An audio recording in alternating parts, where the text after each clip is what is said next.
Aujourd'hui, on parle raréfaction des ressources naturelles chez Bouygues Bâtiment France. Allez, venez, je vous emmène. C'est par là.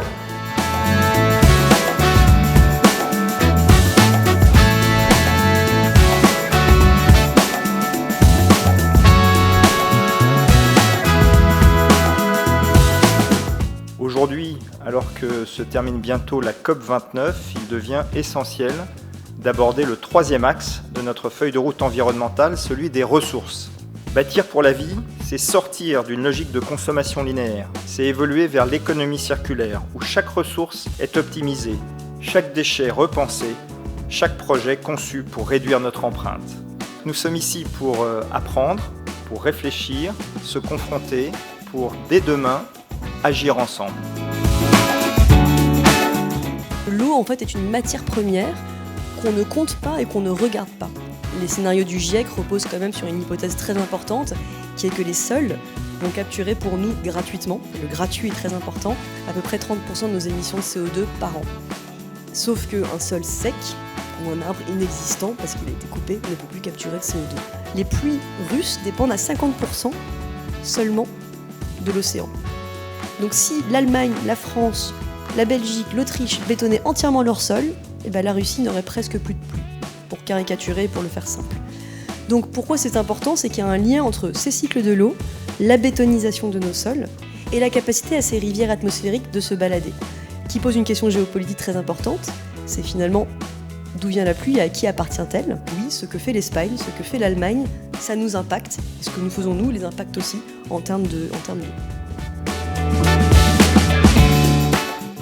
Parler de sol, ça nous permet quoi ? Ça permet de redonner justement une dimension de ressources, de matière vivante à ce foncier-là, puisque finalement, les sols sont une ressource non renouvelable et qu'on a longtemps considérée comme un simple support. Donc, revenir finalement à cette appellation de sol vivant, c'est reconférer un peu juste une vie à quelque chose qu'on définissait de mort ou en tout cas de ressources fossiles et de reconsidérer le sol comme un patrimoine, comme un commun, au même titre que l'eau, que l'air. Et l'approche de ressources, elle permet aussi dans une dimension peut-être de circularité, d'avoir une posture peut-être un peu différente et de se dire que finalement comment est-ce que je vais intervenir sur cette ressource, comment est-ce que je vais la gérer durablement puisque j'en aurai pas à foison. Je pense qu'on pensait beaucoup à l'air qu'on respire, à l'eau qu'on boit. Maintenant, il faudra qu'on pense aussi au sol que nous foulons. La construction, historiquement, elle était bien plus circulaire qu'elle ne l'est aujourd'hui. En fait, la problématique, c'est que nous avons eu accès à des ressources, nous avons été capables de produire, et donc on s'est créé quelque part, évidemment, un problème qui en a résolu bien d'autres. Et donc aujourd'hui, effectivement, on vit avec les conséquences de ça.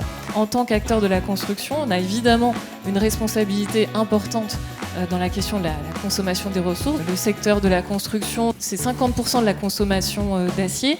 Le sable, c'est 75%. On peut aller dans d'autres éléments peut-être un peu plus exotiques.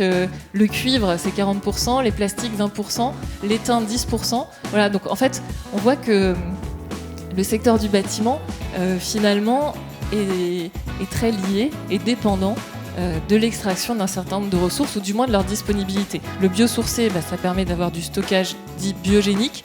Donc concrètement, voilà, c'est le chanvre, la paille, le bois, voilà, tous ces matériaux-là qui permettent, pendant la durée de vie du produit, de stocker ce carbone qui a été capté dans l'air. Quand parle-t-on de réemploi ? Donc le réemploi qui nous entoure de plus en plus en tant que citoyens, que ce soit sur le textile, que ce soit sur les voitures, c'est garder un usage noble qui reste un usage noble. Parce que quand on ne fait pas du réemploi par opposition, on fait parfois de la réutilisation, mais souvent du recyclage, voire de l'enfouissement. Et bien là, on va utiliser une ressource qui est noble et on va le disperser dans notre écosystème pour des usages moins nobles. Donc, c'est tout ce qui nous entoure, qui nous permet de vivre, qui génère ces déchets-là. Et ces 46 millions de tonnes, ils sont à mettre en regard des 46 millions de matériaux de construction qu'on produit chaque année. C'est comme si entre les deux, on avait un système qui accepte de faire 100% de gâchis, 100% de pertes tout le temps. Nous, on met sur le marché et on extrait autant qu'on jette chaque année. Et là-dedans, le taux de réemploi, c'est moins de 1%. C'est pas 1%, 0,9%, c'est loin d'être 1%. On dit 1% parce qu'à un moment donné, il faut quand même se donner un chiffre. Fabriquer une cuvette sanitaire, c'est émettre 600 kg de CO2, mais c'est surtout consommer plus de 1000 litres d'eau et générer 300 kg de déchets associés à l'excavation des matières. Ça veut dire que le recyclage lui-même revient consommer des ressources en plus en retraitant un produit qui lui-même en a déjà consommé. Exactement. On a de quoi, avec tout ce qu'on a déjà extrait, recouvert la Terre de 1 mètre de déchets. Là, sur la planosphère entière, 1 mètre de déchets. Là-dedans, on peut récupérer moins de 10%. Parce que c'était pas prévu comme ça. Il va falloir qu'on se précipite sur libérer les sols pour leur laisser faire leur travail, plutôt que d'aller investir dans des technologies extrêmement chères qui savent capturer du carbone. Ça, c'est le premier lien, sol, eau, captation carbone. L'action collective, finalement, c'est ce qui va nous permettre de passer à l'acte et de passer à l'échelle, surtout de massifier et d'agir nationalement. Donc c'est un acte vraiment engageant de la part de BBF, la création de Tineo, et ça donne comme effet plus de réemploi sur le marché pour l'ensemble du secteur. Donc j'ai envie de dire, c'est tout le temps possible le réemploi. Évidemment, quand on anticipe, ça nous permet de faire plus et d'aller chercher la massification.